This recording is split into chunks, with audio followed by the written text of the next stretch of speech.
David, thank you so much for coming on Fraud Besting. I am thrilled to get reconnected with you and have you here for a few minutes. Yes, thank you so much, Tracy. I appreciate it. Good to Yeah. connect then. Yeah, well, because it's been, a couple of years we decided since we met when I spoke at your event. And I don't know which one was it, because it was Bankers Bank of the West, but I spoke for two events. I spoke for your cyber event and Yes, your payments conference. And correct. I remember I remember them both for different reasons, but the cyber conference was right when we were going through the new Supreme Court justice. What was his name? And there was all the problems. You know his name, and he was Yeah.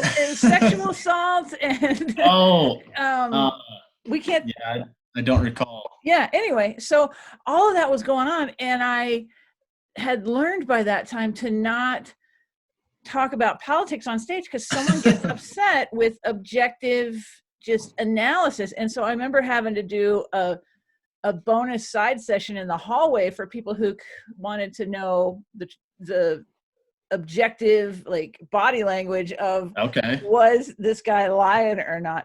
And anyway, so that's why I remember your event. But tell me, what's been going on at Bankers Bank of the West, because you're not a retail bank. So why don't you explain a little bit about what you all do? Yeah, so overall, I just tell people when they ask, we're a bank for the banks. Mm-hmm. We work in 11 different, if not more, states, and we work for the community banks. That being said, I travel to all those 11 states, if not more. But we are everything that a community bank is, except we do not have a teller line. So we do everything else from loans to operations, cash management to merchant processing, credit card, ATM debit, and that's my wheelhouse is the bank card. Okay, because so are you funding the, or because there's payment systems in place. So are you all responsible for making that work for the community banks? Is that what I'm getting out of this? That's correct. Yeah. So Mm-hmm. my wheelhouse is we're a reseller for a larger organization, if you will, that does the processing in the back end there. So instead of them going to these large corporations, massive, instead of calling into a help desk, they call me or two other people. We get to know the customers. We get to know, what they like. We had a customer yesterday. It was her big 40, her 40th birthday, and talking about it's those little things that we push. Our mission statement is to champion community banking, and that's what we strive to do. Oh, I love that. And community banks are so vital. We get stuck with Chase and Wells Fargo and the big ones, but the little ones are really what makes a lot of communities go That's and really build that's the it. small business. Yeah, yeah. Yeah, community banks are community. Mm-hmm. That's the prime thing. They are small town USA, all the way up to Denver. We have community banks here in Denver as well. So Oh yeah. So okay, let's get to know you a little bit for everybody in the audience. And I thought of the name that we couldn't think of. It was Kavanaugh, Brett Kavanaugh. oh yes, Yes, yes. yes. So quite a situation he had there. So okay, let's talk about you a little bit. How now, are you working at home now, or? I am. I've been working at home for this is week 8. Yep. Week 8 as of today, actually. I got a call from my boss 8 weeks ago or 2 months from an Uh-huh. airport as I was traveling for business. Uh-huh. Yeah, don't come into work since you've been traveling. And then that following week, he goes, yeah, don't come into work for 14 days. And the next thing you know, don't come into work until next month. And yeah, Oh, I so enjoy it. I'm spoiled. My wife brings me food. I'm locked into a room so our 4 kids don't interrupt during conversations such as this. uh-huh. But I'm very blessed and very spoiled. I will say that. Oh wow. Okay, so are you wearing pants? No, shorts. Okay, all right. What's the habit that you've acquired during this whole quarantine that maybe you would never have if you weren't at home the whole time? Stretching in the early morning. So I wake up still at a little later than normal, about Uh-huh.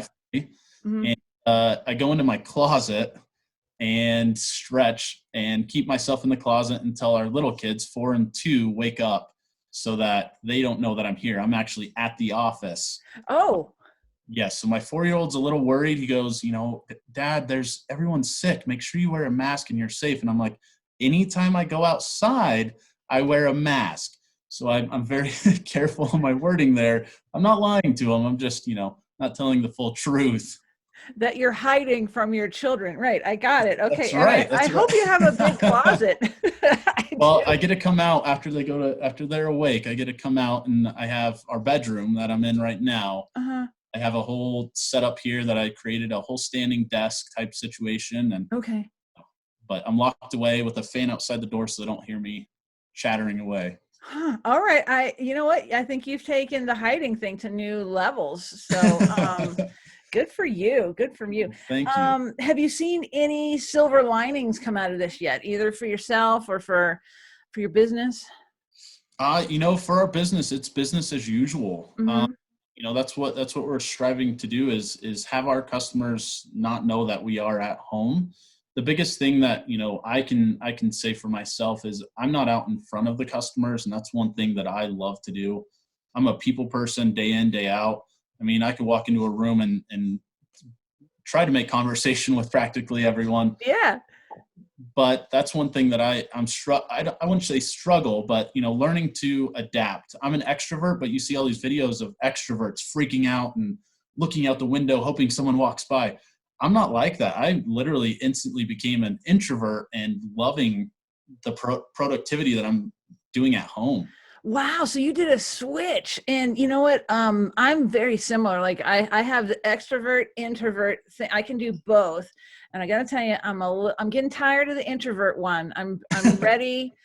I'm ready to see some people and Right. converse a little bit. So yeah, I get you. There's benefits to being able to switch. And some people can't, like my husband can't. He's in the basement and he is happy as a clam, just doing whatever he does all day. So Yes. anyway, all right. So let's talk a little bit about fraud, because financial fraud happens everywhere. And I think the first thing people think about when they think about fraud is a bank, right? Because you all literally have all the money. Like you have all the money. And so it's because you hear about what bank robberies and all sorts of things. I mean, they make Right. cartoons about bank robbers and Video games. yeah. So Everything. video games too now, of course. So what I know you've been involved in, like personally, in some fraud, like inadvertently, but I also have a feeling that you know a lot more about how fraud really happens and what people can look for, not only like if they're working at a bank, but in their business. So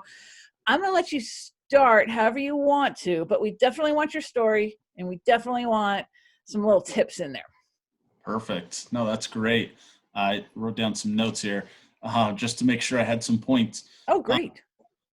but I think one thing that I want to say is, starting in banking about 13 years ago, I started in Wyoming, and that's pretty much been my career is banking. I started as a teller, and I highly dislike it when people say when people say just a teller, because it's not just a teller. They are the front line, literally the Mm-hmm. front line or the face of the bank, day in, day out. So I started as a teller in Wyoming, and it was great.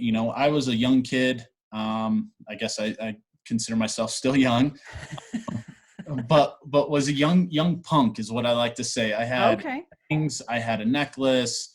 My grandmother knew the president and said, my grandson needs a job. Would you help him out?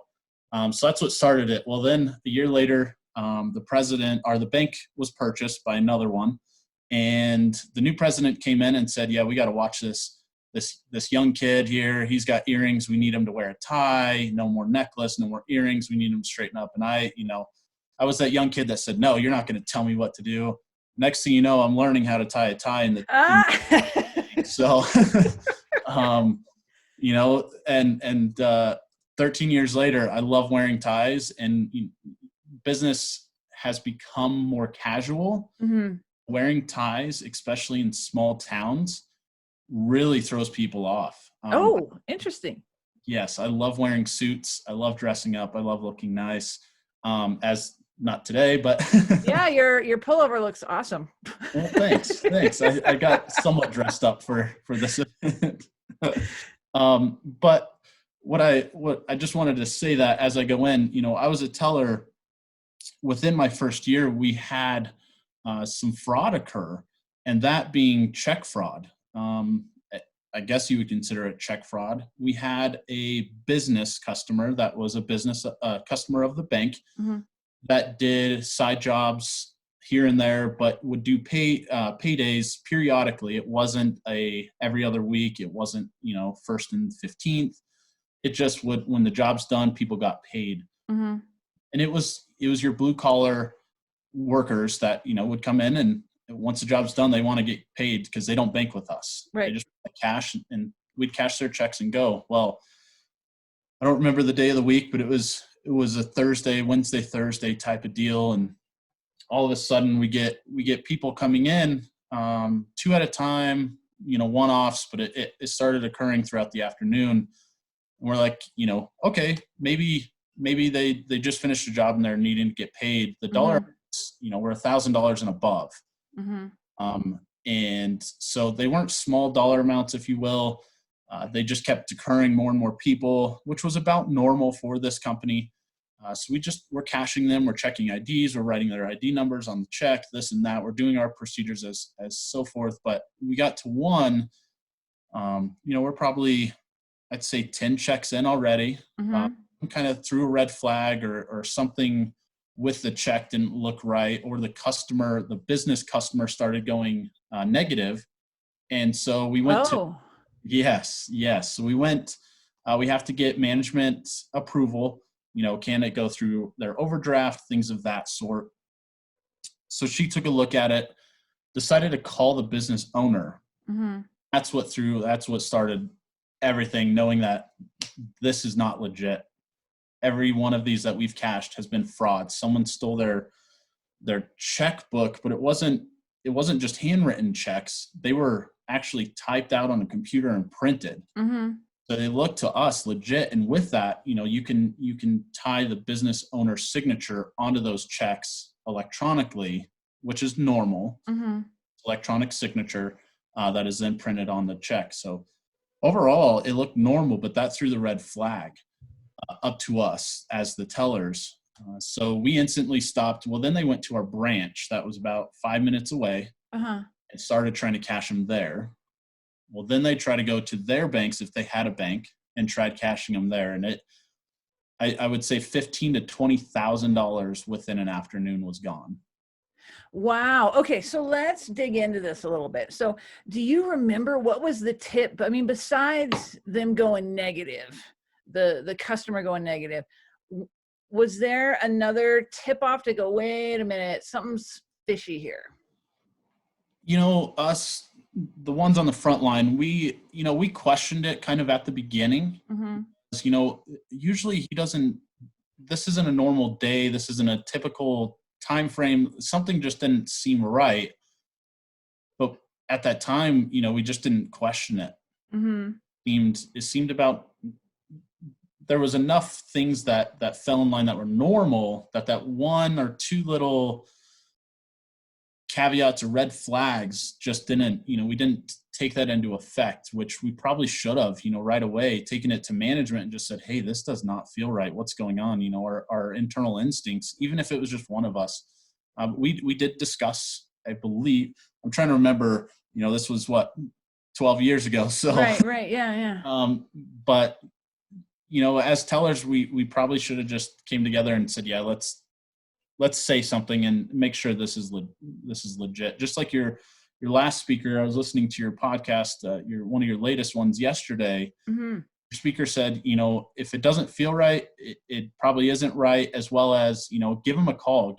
They were talking about wire transfer fraud. Oh yeah. Jeffrey Hazlett. Yes. I want to sit down with that man. He's interesting. He is fascinating, and you can find him on LinkedIn. So real visionary guy and thinks big. Okay. I like him. Yeah. Same with the fraudster. I forget his name. Oh, Tony Sales. Yes. Yeah. Talk to Tony Sales. That's an interesting one too. I love the accent. I wish I had an accent. I only have a Wyoming accent. You do pretty well, but yeah, Tony Sales, I had to really focus to listen Yes. to him and read his lips a little bit because I'm not used to that thick of a British accent talking that fast. Yes. So for people listening, I think we're talking about episodes 5 and 6 on fraud busting, I believe, with Tony I think it's Sales 6 and 7. Oh, 6 and 7? 6 and 7? Yes. Yeah, that sounds about right. Tony Sales and Jeffrey Hazlett. Yeah. So, okay. So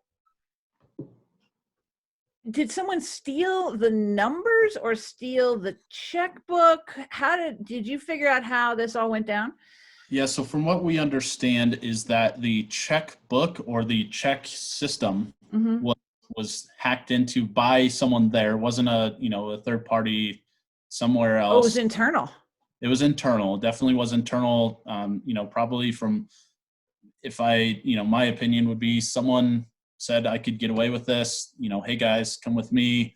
Let's cash out on a couple $1,000s each. So yeah, because he's just basically doing day labor with his workers. So, okay, so let's talk about preventing this from the customer's perspective, from the business owner's perspective, but also like what can consumers trust that their bank will do if something like this happens? Do you know anything about either of those?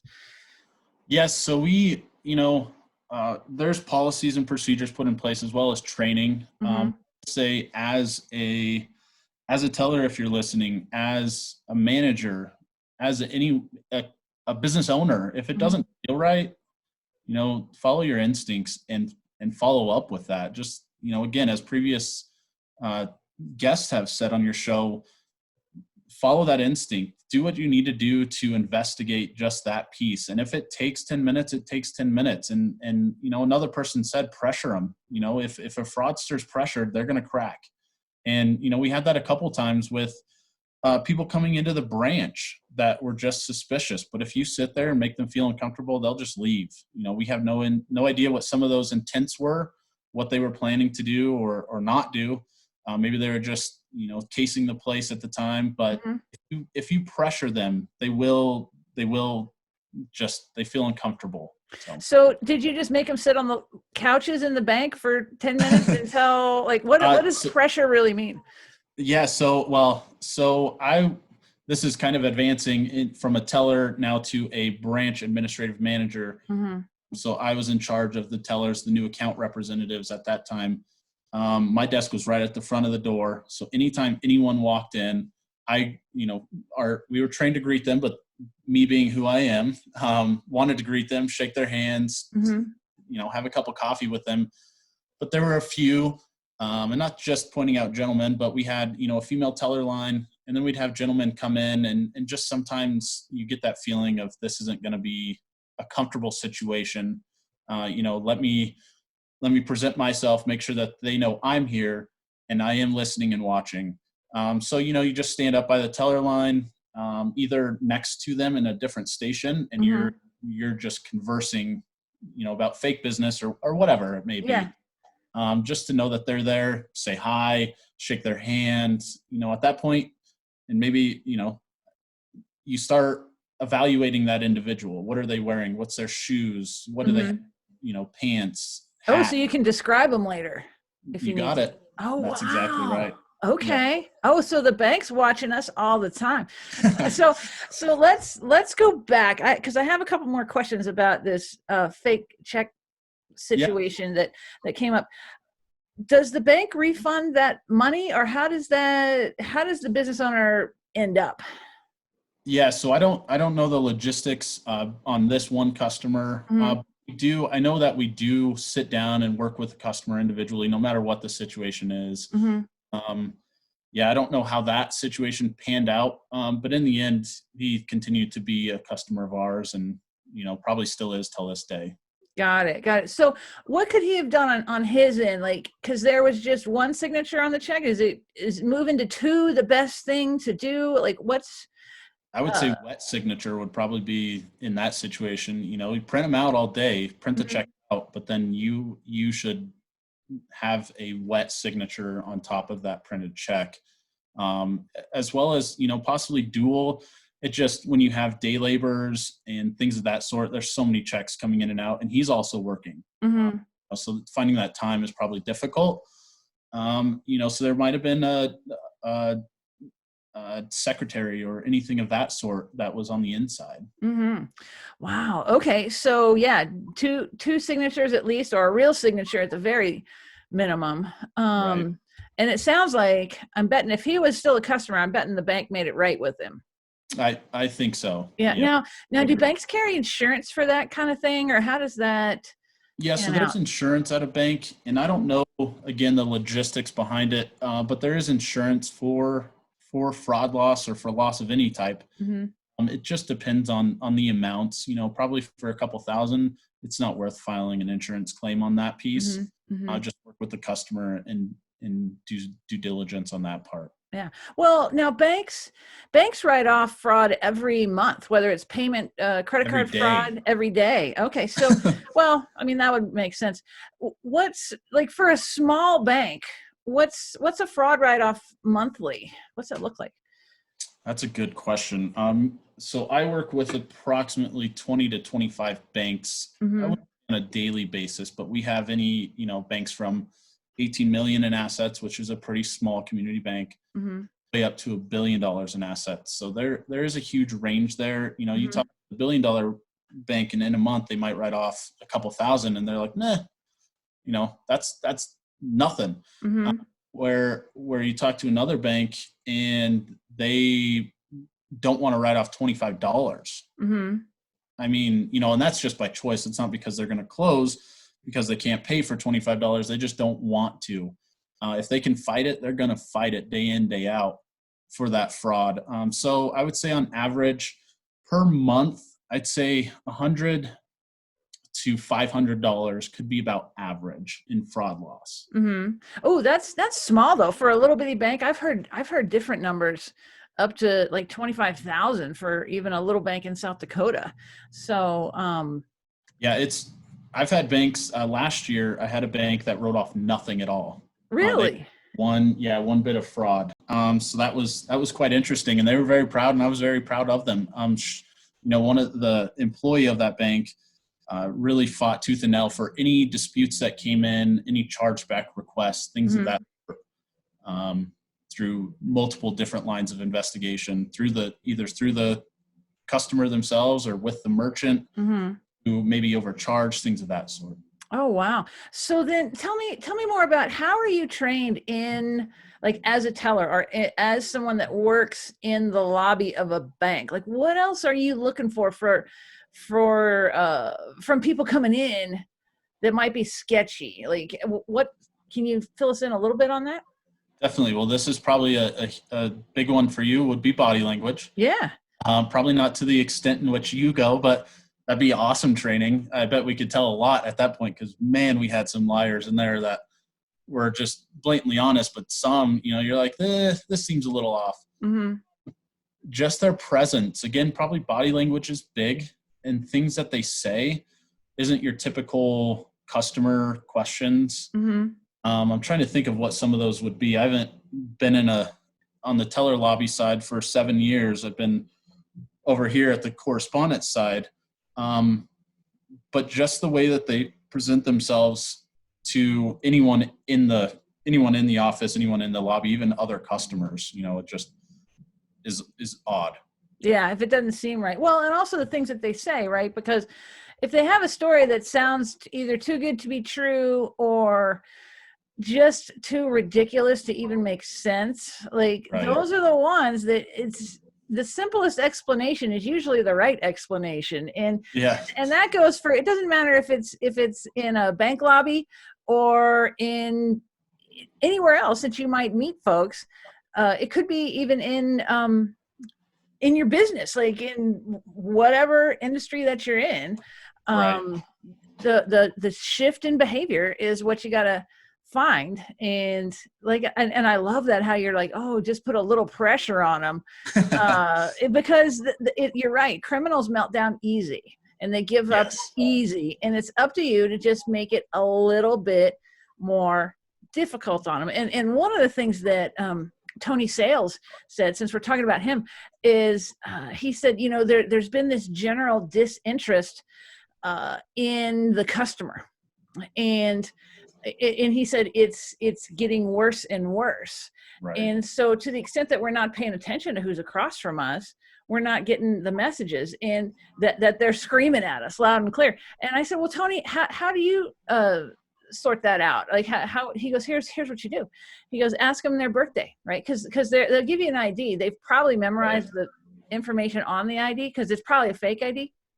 But he said, then, strike up a conversation, ask them what's their horoscope sign, right? Right. And they probably won't be able to answer it, right? And little things like one. that can be enough just to deter people. So, okay, now what other kinds of fraud are you seeing in the bank, and how can people avoid that same kind of problem in their business, and really have not only that, but have more confidence in their bank? Tell me about that. So the fraud that we are seeing today, I asked a couple of colleagues as well, because I see some, they see others on the personal side or within the business.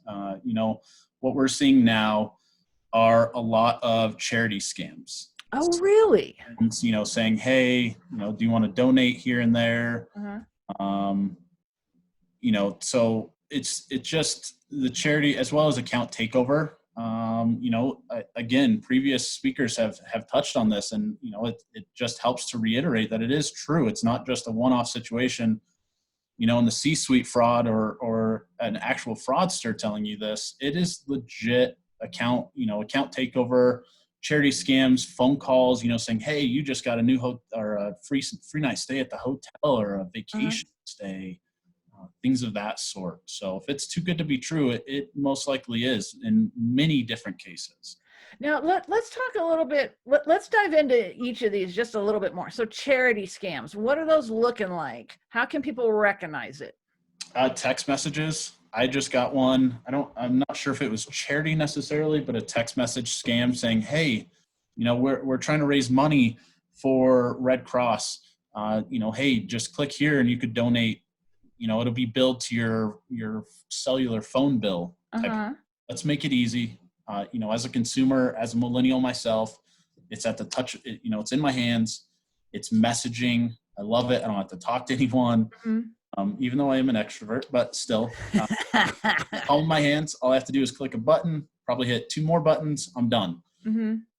Things of that sort. Now, here's the thing, because Red Cross actually does. They'll say you can text to donate, but they will. So you're telling me they will never text you to donate? There we go. So you just said you can text. That goes back. You the user can choose to text this number with this code, and then we'll send you information. Not like, oh, instantly here's the information that you see. Oh, interesting. And I think this goes back to the overall, like, the reason this fraud really works is that we don't know what to expect from the organizations that we work with, right? Are they going to call us to confirm our account number, for instance? Right? These kinds, like, we actually don't know the protocols of each individual company that we're working with. And that's why this works, because we go, oh, it's plausible. Sure, I'll do it. So, okay, account takeover. This is a big deal. And people spend a lot of time trying to take over our accounts. So talk about that a little bit. What's it look like? How can we prevent it? Yeah, so on the back end of our ATM debit processing solution, we are able to sell a service, I would say, or provide a service, not Bankers Bank, but the industry behind us, if you will. Okay, like Visa or something like that. Right, yep. Okay. Provides a service where they would contact the end cardholder if any suspicious fraud was occurring.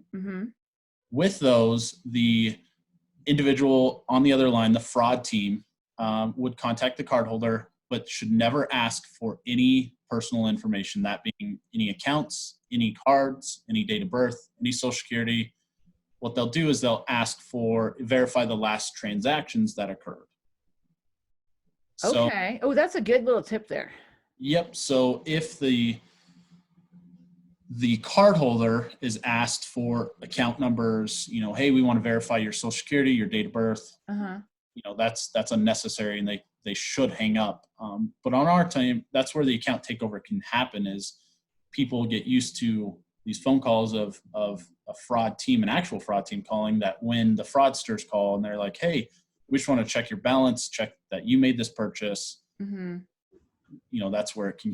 That's where we see it's been taken over. Wow. So then when someone takes over the account, basically they make your account their account and block you out of it. Yep. And then they take all your money. Right. Like, that's a problem. And change addresses. Like, they go into depth with taking an account over, like legitimate takeover, unless the bank shuts it down. That's right. Oh, wow. Now, how quickly do you all usually, like, because you have your bank secrecy folks, and they're running their algorithms and their like flag transactions. Like, how long does it usually take to figure out if an account takeover is really going on? Like, so if it's I know on the debit card side, now there's probably more algorithms on the account side. Now, when I say card side, that's the bread and butter of what I work with. That's the actual piece of plastic, or the mobile wallet, the tokenization mobile wallet that is on your phone. That's where I work. So that in the processor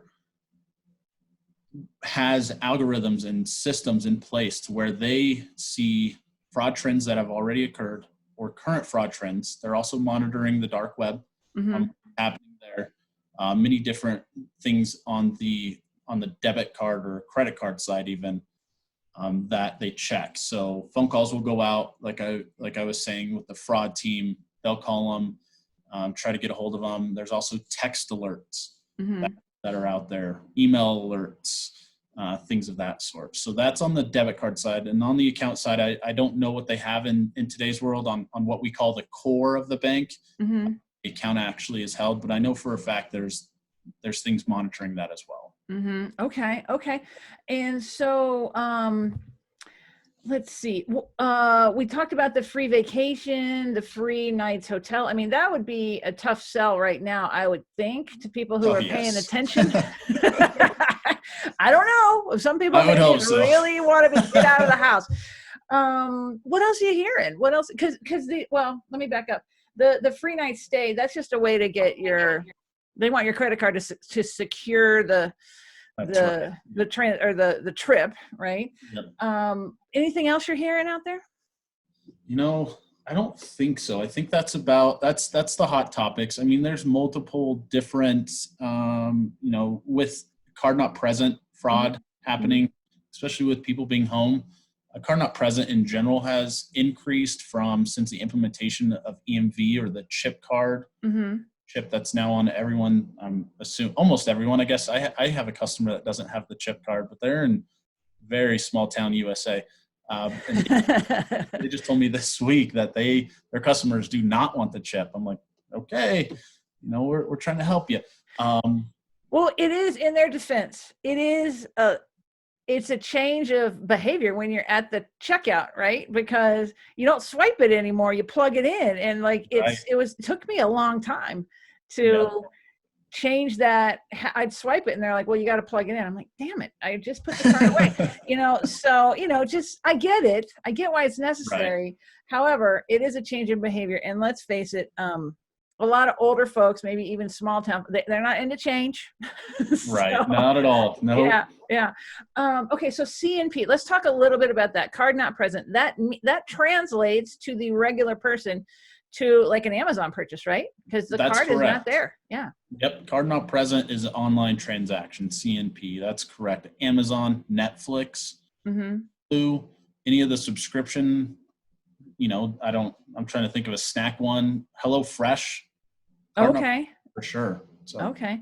Wow. So they're buying these, because there's been so many compromises that pretty much everybody's card is on the dark web. Like at this point. I bet you got that from Brett Johnson. Oh yeah. And I'm talking to him, Monday.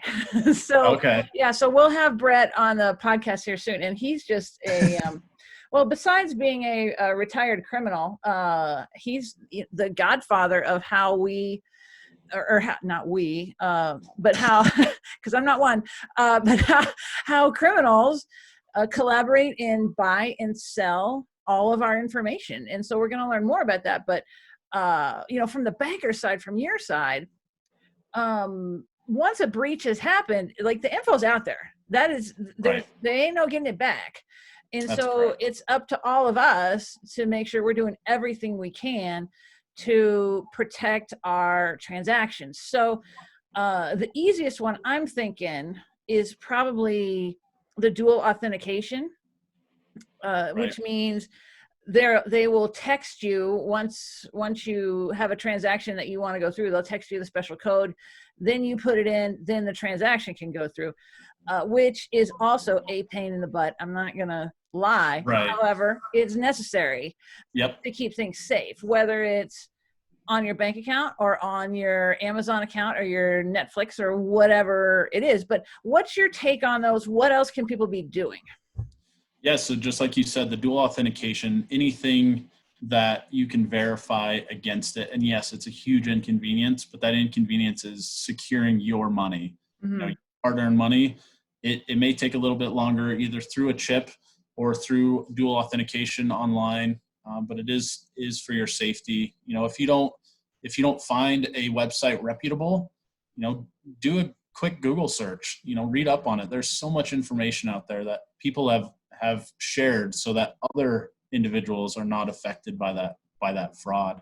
There's multiple different credible websites. One that I am on, I would say monthly. I try to get on weekly, but it just takes too much. Is Krebs on Security. Okay, hey, is it KREBS or C? KR. Okay. And that man will tell you about a data breach before anyone else has. So Marriott, Lowe's. I'm trying to think of some other ones that we had. Target. He had articles on there about it before we got alerts saying, we get MasterCard alerts as well as Visa alerts saying these cards have been compromised. And when those cards come out, it's not just a couple, it's a couple hundred at a time. So, Or thousands. Yeah. I mean, the Marriott breach alone, but what's your thought on when you have your Marriott account? Because I travel a lot. I mean, when we can travel, and I know you do too. Do you store your card number when Marriott says, "Hey, do you want to store this on the system to make it easier next time"? The answer is no, but for convenience factor, yes. I mean, I have it on there. It pretty much saves it automatically. Mm-hmm. Placed, what was it? An order today, lunch order for a colleague through a website, and it said, "Do you want to save this?" And I'm, no, I don't at all, please. And in my personal life, we don't save any. We pay online. We don't save any reoccurring card information on there. My wife knows, she kind of geeks out about it. I may come home with scary stories about a bank being hit with fraud, but she understands, and she's the one that pays the bills because I do it daily. That she takes it on. She takes the bills on outside of my day to day, and she knows not to keep a card on file. That's the best way, but for convenience factors like Netflix, if it's pulled out monthly or anything of that sort, people like that convenience factor to save it in there. So it is possible, but the recommendation would be to not. Yeah. Well, you got to understand the risks when you're doing it. So right, unless it's like Apple Pay. So Apple Pay is a whole different world, and not to tag Apple or any Samsung Pay may be the same. But I have an Apple credit card that they came out with. It was all nice and fancy. My physical card has a different number than what it does electronically. So there's really? Yeah, it's the same with EMV. Every EMV transaction, the card number may be different, but there's data that is encrypted that changes every single time that chip is ran. Oh, so back up. Let's define EMV so everybody knows. Yep. So EMV is Europay, MasterCard, Visa, and it's EMVCO is the actual acronym. But it's that chip device, that little microchip, if you will, on the physical plastic. So that every time it's ran, every time, like you said, You got to insert it rather than swipe it. Every time you insert that, it is saying, okay, this is transaction number 1 on the plastic, and on the processor's end, how it routes through the networks. I mean, in the weeds here, how it routes through the networks. The processor also says, okay, this is transaction number 1. I'm okay for this to go through, ping back, and then it's approved. I mean, there is so much behind one single transaction that we could sit here for another, 2 hours just going into the depths of how one transaction's ran. It's fascinating how much is going on in such a short period of time. But that's, with EMV, that's one thing that they have.